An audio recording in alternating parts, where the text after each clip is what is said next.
Assalamualaikum warahmatullahi wabarakatuh. Selamat pagi anak-anak, berjumpa lagi dengan Pak Guru dalam kegiatan media pembelajaran surat An-Nasr.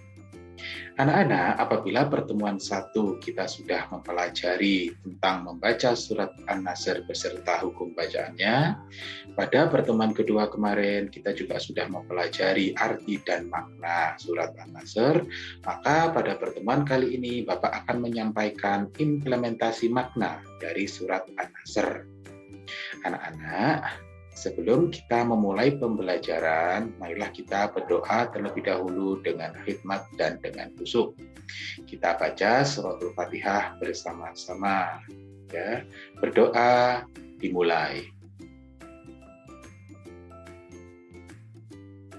Berdoa selesai. Bagaimana anak-anak? Masih semangat untuk melaksanakan kegiatan pembelajaran hari ini? Untuk menambah semangat kalian, marilah kita melaksanakan tepuk semangat. Masih ingat ya? Kita laksanakan bersama-sama. Tepuk semangat. Nah, semangat. Yes. Nah, gitu ya. Baik anak-anak, kita langsung saja ke materinya. Kalau di sini kita mempelajari tentang implementasi makna surat An-Nasr, berarti implementasi itu adalah gimana cara kita menerapkan dari arti dan makna yang sudah kita pelajari tersebut ke dalam kehidupan kita sehari-hari. Baik itu di rumah, di sekolah, ataupun di dalam kehidupan bermasyarakat. Ya. Anak-anak, coba anak-anak perhatikan tayangan berikut. Kemarin kita sudah memahami makna dari An-Nasr. Yang pertama adalah bahwa merupakan kabar gembira bahwa Allah yang akan memberikan pertolongan dan kemenangan kepada Rasulullah secara khusus dengan pembebasan kota Mekah atau peristiwanya Fathu Mekah.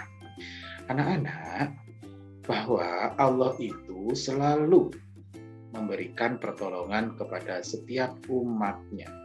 Ya, ini adalah bentuk dari implementasi surat An-Nasr itu. Oleh karena itu, apabila kita mengharapkan sebuah pertolongan atau kita menginginkan sebuah pertolongan, maka pertolongan itu hanyalah kepada Allah Subhanahu wa Ta'ala. Anak-anak ya. Kemudian implementasi yang kedua apa? Di salah satu maknanya itu kan disebutkan di sini anak-anak ya, bahwa surat An-Nasr ini kabar gembira bahwa manusia itu akan berbondong-bondong masuk Islam. Nah, ini karena salah satu mukjizat bahwa kebenaran Al-Qur'an itu memang benar-benar terjadi. Jadi kenapa? Bagaimana? Oleh karena itu, kita mengimplementasikan maknanya itu adalah memang harus benar-benar meyakini di dalam hati, mengucapkan dengan lisan, dan juga dengan perbuatan kita. Bagaimana Pak caranya untuk mengimplementasikan dalam kehidupan sehari-hari? Anak-anak, maka sering-seringlah di rumah itu membaca surat An-Nasr. Pada saat kita sholat, setelah membaca suratul Fatihah, surat pendek yang kita baca, kita bisa membaca surat An-Nasr. Itu anak-anak ya. Nah, anak-anak, untuk implementasi yang ketiga itu di sini disebutkan bahwa kemenangan ya, bahwa kemenangan adalah pertolongan dari Allah dan harus diikuti dengan memperbanyak tasbih, tahmid dan istighfar. Jadi, bahwasanya apapun itu anak-anak, bahwa kita memperoleh kemenangan, kita memperoleh misalnya ranking 1, kita lomba, atau kita mengikuti kegiatan apapun, kita selalu mendapat juara, itu semua semata-mata karena pertolongan Allah. Oleh karenanya, kita tidak boleh bersifat sombong. Ya. Anak-anak, selanjutnya akan Bapak sampaikan di sini tentang bacaan. Nah, tadi kan di makna tadi kan ada ya. Makna tadi ada menampilkan tentang bacaan tasbih, tahmid dan istighfar ya. Anak-anak, bagaimana sih bunyi bacaan tasbih itu? Ada yang tahu? Nah, bacaan tasbih itu berbunyi subhanallah gitu ya. Subhanallah itu namanya bacaan tasbih. Sedangkan bacaan tahmid itu bunyinya adalah alhamdulillah. Alhamdulillah itu bacaan tahmid.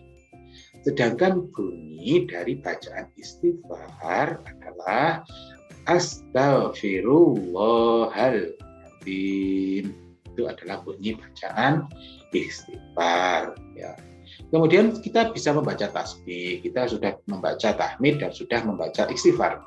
Kira-kira apa arti dari bacaan tasbih, tahmid, dan istighfar tadi? Nah, berikut akan Bapak jelaskan. Bacaan tasbih tadi berbunyi subhanallah, artinya adalah maha suci Allah. Ya. Sedangkan bacaan tahmid yang tadi berbunyi alhamdulillah, artinya adalah segala puji bagi Allah. Sedangkan yang bacaan istighfar yang berbunyi astaghfirullahaladzim itu adalah aku memohon ampun kepada Allah yang Maha Agung. Itu artinya anak-anak. Nah, sekarang timbul pertanyaan, kira-kira kapan sih Pak kita membaca bacaan seperti bacaan tasbih, tahmid, dan istighfar tersebut? Anak-anak dalam kegiatan sehari-hari, dalam kehidupan di rumah, di sekolah, ataupun di masyarakat, apabila kita melihat sesuatu yang sifatnya itu menunjukkan kebesaran Allah, maka kita bisa mengucapkan subhanallah. Tuh, misal, kok saya jalan-jalan ke pantai, kemudian tiba-tiba melihat, wah, pemandangan yang indah. Ada gunung juga kalau kita jalan-jalan ke gunung yang sangat besar. Pada malam hari kita juga melihat indahnya bintang dan bulan.